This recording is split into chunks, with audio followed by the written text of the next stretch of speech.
Namaste everyone, welcome to our YouTube channel, and in today's video we are going to talk about the study plan for your upcoming business studies examination. Right सबसे पहले नज़र मार लेते हैं कि हमारी जो लेटेस्ट डेट शीट है जो CBSE ने अनाउंस करी है वो क्या है। तो हमारा जो एग्ज़ाम है अब ऑफिशियली होने वाला है 9 जुलाई को और 10:30 से 1:30 बजे तक का टाइम मिला है। तो ये जो बिज़नेस स्टडीज़ का एग्ज़ाम है, ये जो डेट है, ये जो स्केड्यूल है, ये ऑल इंडिया वाले स्टूडेंट्स के लिए है, यानी जो नॉर्थ ईस्ट दिल्ली वाले स्टूडेंट्स हैं उनके लिए एप्लीकेबल नहीं है। उनके लिए डिफरेंट स्केड्यूल है जो उनको ऑलरेडी मिल चुका है, जैसा कि आप स्क्रीन पे देख ही पा रहे हो। तो अगर आप ऑल इंडिया वाले एग्ज़ाम से जो है बिलोंग करते हैं तो जो है आपको या तो हो सकता है कि आपका सिर्फ और सिर्फ बिजनेस स्टडीज़ का पेपर बचा हो, या फिर आपका हो सकता है कि कोई एडिशनल लैंग्वेज का पेपर भी बचा हो। ईदर वे मुझे ऐसा लगता है कि आपको बिजनेस स्टडीज़ को ज़्यादा महत्व देना चाहिए, ज़्यादा इंपॉर्टेंस देना चाहिए, क्योंकि एक तो बिजनेस स्टडीज़ जो है one of the main subjects है, और मेन सब्जेक्ट जो हमारी परसेंटेज कैलकुलेट होती है या फिर जब हम कॉलेजेस वगैरह में अप्लाई करते हैं तो बिजनेस स्टडीज़ के जो मार्क्स हैं वो काउंट होते हैं, और लैंग्वेज के जो मार्क्स हैं वो एक बारी को इग्नोर भी हो जाते हैं। सो मैं ये नहीं बोल रही हूँ कि आप जो है लैंग्वेज वाले सब्जेक्ट को इंपॉर्टेंस बिल्कुल ही मत दो, बिल्कुल ही उसके बारे में मत पढ़ो या फिर उसके लिए पढ़ के ही मत जाओ। नहीं, मैं ऐसा बिल्कुल भी नहीं बोल रही हूँ। I am just saying that between the two papers that you have to decide, you have to give more importance to the business studies exam, क्योंकि जो है ये आपका मेन परसेंटेज में काउंट होने वाला है। Right, so now let's see कि हमारे पास एक्चुअली में कितने दिन बचे हैं, क्योंकि उसी से हम हिसाब लगा पाएंगे कि हमें कितने चैप्टर्स जो हैं, हमारे जो टोटल चैप्टर्स हैं, हमें हर एक चैप्टर को कितने दिन डिवोट करने चाहिए, कैसे कैसे जो हमें अपनी प्रेपरेशन रखनी चाहिए। तो देखो, अभी चल रहा है मई और आज है 22 तारीख, और मैं आशा कर रही हूँ कि आप 1-2 दिन आगे पीछे जो है ये वीडियो देखेंगे। तो हमारे पास 9 दिन जो है मई के पड़े हैं, और हमारे पास पूरा जून पड़ा है। तो जून के हमारे पास 30 डेज़ हैं, और हमारे पास जुलाई के जो है 8 डेज़ है, क्योंकि 9 को तो जो है हमारा BST का एग्ज़ाम ही है। राइट, तो इफ़ेक्टिवली हमारे पास 9 दिन मई के, 30 डेज़ हमारे जून के, और 8 दिन हमारे जो हैं जुलाई के पड़े हैं। तो in total we have 47 days. अब मुझे देखो पक्का पता है, क्योंकि मैं जो हूँ बिल्कुल स्टूडेंट की मेंटालिटी से काम करती हूँ, तो मुझे पता है आप लोग मई में तो अब किताब उठाने नहीं वाले हो। आपको पता है, अरे यार 1 महीना पड़ा है, कौन अभी से बैठ के जो है पढ़ाई करेगा। सो आप लोग जो है 1 महीना और पूरा मस्ती करने वाले हो, and I know this, I know for a fact, I know you all. तो मैंने क्या करा, मैंने भी जो टाइम टेबल बनाया है, तो मैंने भी उस टाइम टेबल में ये जो आपके 9 दिन है पूरे मई के, मैंने आपको फ्री दिया है। देखो, अगर आप में से कोई पढ़ना चाहता है, बहुत ज़्यादा अच्छी बात है कि आप अपना समय जो है पढ़ाई में देना चाहते हैं। अगर आपको लग रहा है कि नहीं मुझे वेट करना है, तो बिल्कुल जो है आप मई का जो पूरा मंथ है वो स्किप करके सिर्फ जो अपनी पढ़ाई जून में स्टार्ट कर सकते हैं। अब ये जो टाइम टेबल बना है, ये मैंने ये देख के बनाया है कि अब जो है आपका सिर्फ और सिर्फ बिजनेस स्टडीज़ का एग्ज़ाम बचा है। ठीक है, हो सकता है आपका कि एक और जो है सब्जेक्ट का एग्ज़ाम आपका बाकी हो, या 2 सब्जेक्ट का एग्ज़ाम बाकी हो। तो उस केस में जो है आपको थोड़ा सा रीशफलिंग करनी पड़ेगी दिनों के बीच में अपने डेज़ के हिसाब से। राइट, तो अभी जो है बिजनेस स्टडीज़ वाले स्टूडेंट स्पेसिफिकली वो फोकस करें।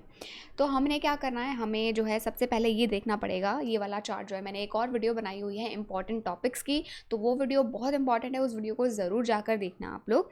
तो उसमें मैंने आपको बता रखा है कि कौन कौन से चैप्टर में से कौन कौन से इंपॉर्टेंट टॉपिक्स हैं, तो वो जो है आपको देखनी है। तो हमारे जो सबसे इंपॉर्टेंट चैप्टर्स हैं, जो सबसे ज़्यादा वेटेज रखते हैं, वो हैं आपके मार्केटिंग, ऑर्गेनाइजिंग, डायरेक्टिंग और फाइनेंशियल मैनेजमेंट। ठीक है, ये दोनों चैप्टर हमारे पार्ट 1 से हैं, और ये दोनों जो चैप्टर हैं हमारे पार्ट 2 से हैं। तो अब जो है हमें कैसे अपने दिन एलोकेट करने हैं, चलो ज़रा देख लेते हैं। तो हमारे जो हैं, आपको पता है 2 बुक्स हैं, एक बुक में 8 चैप्टर, एक बुक में 4 चैप्टर हैं, टोटल जो हमारे 12 चैप्टर्स हैं।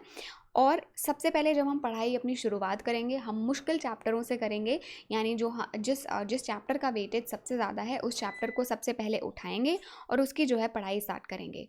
राइट, तो सबसे पहले जो है चैप्टर 11 जो है हम उठाएंगे, आपका पार्ट बी का जो, और मैंने उसको जो है 3 दिन डिवोट किए हैं, क्योंकि मार्केटिंग काफ़ी बड़ा चैप्टर है और शायद 2 दिन में जो है करने में आपको लगता है कि नहीं बहुत ज़्यादा हेक्टिक लग रहा है, तो मैंने इसलिए 3 दिन डिवोट करे हैं। वहीं फिर हम जो है अपनी 1 जून से लेकर 3 जून तक हम चैप्टर 11 ख़त्म करेंगे। 4 जून को हम अपना चैप्टर नंबर 5 उठाएंगे, और 5 जून को जो हम उसको बिल्कुल कंप्लीट कर देंगे। फिर हम उठाएंगे अपना चैप्टर नंबर 7। चैप्टर नंबर 7 है हमारा डायरेक्टिंग, चैप्टर नंबर 5 था हमारा ऑर्गेनाइजिंग, और डायरेक्टिंग को भी मैंने 2 ही दिन दिए हैं। फिर हम अपना चैप्टर उठाएंगे फाइनेंशियल मैनेजमेंट वाला, उसके लिए भी मैंने जो है 3 दिन दिए हैं, क्योंकि ये भी अगेन एक इम्पॉर्टेंट चैप्टर है और थोड़ा सा टेक्निकल है, तो इसमें आप ज़्यादा समय दोगे तो ही बेहतर है, क्योंकि इन चैप्टर में से जो है MCQ भी जो है ज़्यादा नंबर के पूछे जाने वाले हैं।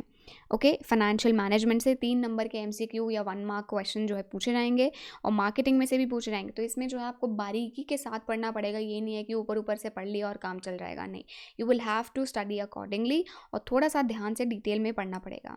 फिर जो है हम करेंगे चैप्टर नंबर 6 स्टार्ट, उसको भी जो है हम 2 दिन देंगे, यानी 12 तारीख तक हम जो है अपना 1 चैप्टर, 2 चैप्टर, 3 चैप्टर, 4 और 5, यानी 12 तारीख तक हमने 5 चैप्टर्स बिल्कुल कंप्लीटली निपटा देंगे। फिर हम उठाएंगे चैप्टर नंबर 10 फाइनेंशियल मार्केट्स, वो भी थोड़ा सा टेक्निकल है, तो उसमें मैंने आपको जो है 3 दिन दिए हैं। फिर हम आ जाएंगे अपने मॉड्यूल नंबर 1 पे, यानी पार्ट नंबर 1 पे, उसमें हम शुरुआत करेंगे चैप्टर नंबर 2 से। फिर हम उठाएंगे चैप्टर नंबर 3, 2-2 दिन दिए हैं, क्योंकि 2-2 दिन से ज़्यादा मुझे लग नहीं रहा, ऑलरेडी हमने इतने सारे UTs, इतने सारे जो है एग्जामिनेशन, हाफ ईयरली, पता नहीं कौन कौन से प्री बोर्ड्स, सब एग्ज़ाम दे चुके हैं, तो हमारी प्रेपरेशन जो है काफ़ी अच्छी हो चुकी है। बट क्योंकि इतना बड़ा गैप आ गया है, आई एम प्रीटी श्योर सबने जो है पढ़ाइयाँ सब छोड़ दी होंगी, तो इसीलिए जो सब चीज़ों को अच्छे से रिवाइज करने के लिए हमें एटलीस्ट 2 दिन जो है हर एक चैप्टर को डिवोट करने चाहिए। फिर चैप्टर 4 प्लानिंग, आपका सबसे प्यारा चैप्टर, मैंने उसको 2 दिन दिए हैं। फिर चैप्टर नंबर 1 आपका first chapter nature and significance, again very easy chapter, 2 दिन डिजर्व करता है। और चैप्टर नंबर 12, वैसे तो ये चैप्टर एक ही दिन का है, बट मुझे लगता है कि क्योंकि इसमें केस स्टडीज़ जो हैं वो काफ़ी कन्फ्यूजिंग आ सकती है और बच्चे जो है गलतियाँ भी करते हैं, तो मैंने अपनी प्रीवियस वीडियो में बात भी करा था, आप उस वीडियो में ज़रूर देख कर आना, राइट। तो इसीलिए जो है मुझे लगा कि हमें इस चैप्टर को भी जो है 2 दिन देने चाहिए। और लास्ट में जो है आपका चैप्टर नंबर 8 कौन सा है, कंट्रोलिंग वाला, जो कि मतलब बिल्कुल ही पिद्दू सा छोटा सा चैप्टर है, तो उसमें जो है आप बिल्कुल उसको 2 दिन दीजिए, आराम से केस स्टडीज़ करिए और अच्छे से उसके क्वेश्चंस जो हैं लर्न करिए। फिर जो है आ जाएगा एक संडे, तो जो है क्योंकि इतना टाइम आप पढ़ रहे थे, तो मैंने सोचा मैं आपको एक संडे का ब्रेक दे देती हूँ। उसके बाद हम अपनी जो है फाइनल रिविजन स्टार्ट करेंगे, क्योंकि अभी तक जो है ये था हमारा पूरा डिटेल रिवीजन था ये, जिसमें हमने चैप्टर जो है पढ़ा भी था, हमने रीडिंग करी थी, हर एक वर्ड की रीडिंग करी थी, और फिर हमने सैम्पल पेपर्स भी सॉल्व करे थे, और जो अगर कोई स्कैनर वगैरह हम फॉलो करते हैं तो वो सभी चीज़ें जो है हमने इसमें करा था। देखिए, आप कोई भी चैप्टर कर रहे हो तो उसमें जो है आपको चैप्टर की रीडिंग भी करनी है, प्लस आपको क्वेश्चंस भी करने हैं। वो आपको अपना दिन कैसे डिवाइड करना है वो मैं आपको बताऊंगी इस वीडियो में या फिर अगली वीडियो में, जैसे भी मुझे लगेगा मैं आपको बताऊंगी ज़रूर कि आपको अपना दिन जो है एक्चुअली में डिवाइड कैसे करना है, पढ़ाई कैसे करना है, बट दिन आपको जो है ऐसे हिसाब से एलोकेट करने हैं। Now after a break on 28 हम उसके बाद जो अपने दोबारा से सेकेंड रिविजन स्टार्ट करेंगे। सेकेंड रिविजन में अगेन हम स्टार्ट करेंगे चैप्टर नंबर 11 से। इस बार हम 2 दिन नहीं, क्योंकि हमारे एग्ज़ाम जो है पास आने वाला है, तो हम जो है सिर्फ एक ही दिन में पूरे जो है उसको निपटाएंगे। अभी जो सेकंड रिवीजन आपकी होने वाली है, इसमें आपको जो है डिटेल रीडिंग नहीं करनी है, इसमें आपको जो है हेडिंग्स पढ़ाई करनी है। हेडिंग्स देखा, और जो इनफैक्ट जैसे मान लो एक हमारा क्वेश्चन है, मान लो कैरेक्टरिस्टिक्स ऑफ मैनेजमेंट है, तो उसकी जो हेडिंग है तो वो आपको पढ़ाई करनी है। और खुद से ही कोशिश करो कि आप जो है रिकॉल करके देखो कि क्या आप रिकॉल कर पा रहे हो कि नहीं कर पा रहे हो, rather than just reading each and every line of your book, वो बिल्कुल भी नहीं करना है। एंड देन फिर 30th को जो है हम चैप्टर नंबर 5 और चैप्टर नंबर 7 दोनों एक साथ कर लेंगे। बिल्कुल हो सकता है, don't show me that face कि नहीं मैम ये कैसे होगा, it is very much possible. पहले हमने 4 दिन में लगाया था, और आपको पता है कि बहुत ज़्यादा वास्ट चैप्टर भी नहीं है, तो दोनों आराम से हो सकते हैं। और ये तो तब है जब हम सिर्फ हेडिंग पढ़ेंगे फटाफट, और हम क्या करेंगे, सिर्फ जो इंपॉर्टेंट क्वेश्चन हमने मार्क करे थे उनके ऊपर नज़र मारेंगे, राइट। फिर उसके बाद जो है 1 जुलाई को हम चैप्टर नंबर 9 करेंगे। उसके लिए मैंने एक दिन रखा, क्योंकि मुझे पता है कि फिर again it is an important and a lengthy chapter, so it deserves a day, right. उसके बाद चैप्टर नंबर 6 और चैप्टर नंबर 10 फाइनेंशियल मार्केट में से देखो ज़्यादा मार्क्स का आने नहीं वाला है, तो इसलिए जो है हम दोनों को एक साथ कवर कर सकते हैं। चैप्टर नंबर 2 और 3 आपको पता है बिजनेस एनवायरनमेंट, तो बिल्कुल ही एकदम आसान चैप्टर है, और चैप्टर 2 में भी खास कुछ है नहीं, सिर्फ फ्योल और टेलर के प्रिंसिपल्स हैं, तो वो जो है आपको बहुत अच्छे से करना है, केस स्टडीज़ पे खास ध्यान देना है। चैप्टर नंबर 4 और चैप्टर नंबर 1 प्लानिंग और नेचर एंड सिग्निफिकेंस, दोनों आसान चैप्टर हैं, सीरियसली मतलब एक दिन में बिल्कुल आराम से हो सकते हैं। फिर लास्ट में चैप्टर नंबर 12 और 8 कंज्यूमर प्रोटेक्शन एंड कंट्रोलिंग, दोनों अगेन वेरी इजी चैप्टर्स। अब आप बोलोगे कि मैम आपने ये 3 दिन क्यों छोड़ दिया, आपने हमारी रिविजन जो है 2 टाइम की रिविजन आपने हमारी जो है 5 जुलाई तक करवा दी है। मैंने ये 3 दिन इसलिए छोड़े हैं क्योंकि अब जो है हमें यहाँ पे पूरा सिलेबस को फिर से एक बार नज़र मारनी पड़ेगी, क्योंकि हो सकता है कि आपने जो 29 को याद करा हो वो आपको शायद 6 तारीख को याद नहीं आ रहा होगा। वैसे तो देखो ऐसा पॉसिबल नहीं है, क्योंकि ऑलरेडी हमने अपनी सारी चीज़ें जो हैं वो बहुत बार रिवाइज कर ली हैं, बट फिर भी we don't want to miss any chance. तो हम क्या है, अब इन 3 दिनों में पूरे सिलेबस का एक बर्ड्स आई व्यू, एक पूरा कंप्लीट ओवरव्यू लेने वाले हैं, ताकि जो है हम अपने एग्ज़ाम में जो भी हमें याद है वो अच्छे से लिख कर आ सके। और यहाँ पे जो है हम सिर्फ हेडिंग्स पढ़ेंगे और सैम्पल पेपर भी करेंगे। सैम्पल पेपर जो यू लाइक में है या फिर जो CBSE के मॉक टेस्ट पेपर्स हैं वो ज़रूर करके जाना है, क्योंकि चांसेस हैं उनमें से डायरेक्ट क्वेश्चंस पूछे जा सकते हैं। Yes, you heard it right, direct questions भी पूछे जा सकते हैं उठा के, कि जो है मॉक टेस्ट पेपर में या फिर आपके जो आपके यू लाइक से सैम्पल पेपर आया है उनमें से डायरेक्ट क्वेश्चंस भी जो है उठा के पूछे जा सकते हैं।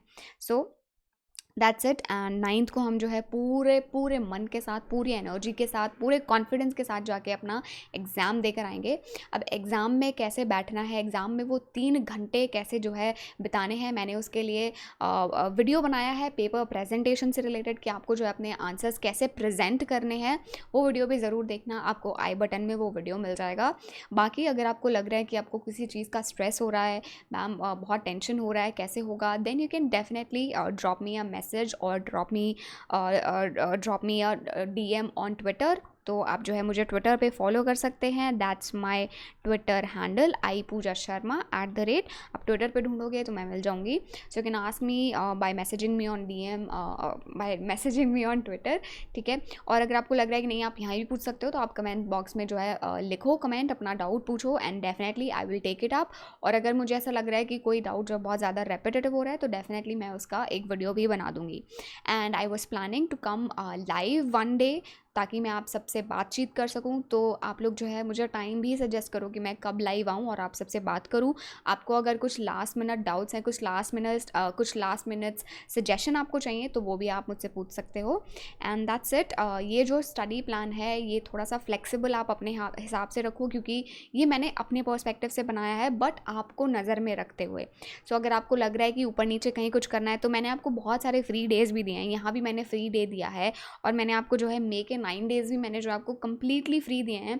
सो आप जो है उन दिनों में पढ़ सकते हो, आप अपने दूसरे सब्जेक्ट की तैयारी कर सकते हो, राइट। बट आप अगर आपको लग रहा है कि नहीं बिजनेस स्टडीज़ में वीक है आपका, तो आप बिजनेस स्टडीज़ भी पढ़ाई कर सकते हो, right? So that's it, that's about the study plan which you can follow, and if you have any doubts do let me know। Video अच्छा लगा और तो प्लीज़ वीडियो को लाइक करें, और अभी सारे जो अपने फ्रेंड्स हैं उनके साथ शेयर करें, और चैनल को अभी तक सब्सक्राइब नहीं किया है तो कर लो ना subscribe, what are you waiting for, ठीक है। सब्सक्राइब कर लो, इनफैक्ट अपने जूनियर्स को सजेस्ट करो, उनको तो डेफिनेटली सब्सक्राइब करना चाहिए, क्योंकि आपकी शायद 12th की जर्नी यहाँ ख़त्म हो जाएगी, बट उनकी तो 12th की जर्नी अभी शुरू हुई है, and they will need people like us. हम जो है उनको गाइड करेंगे, सपोर्ट करेंगे, तो इसीलिए उनका हेल्प होगा, right. That's it, thank you so much for watching this video. नमस्ते।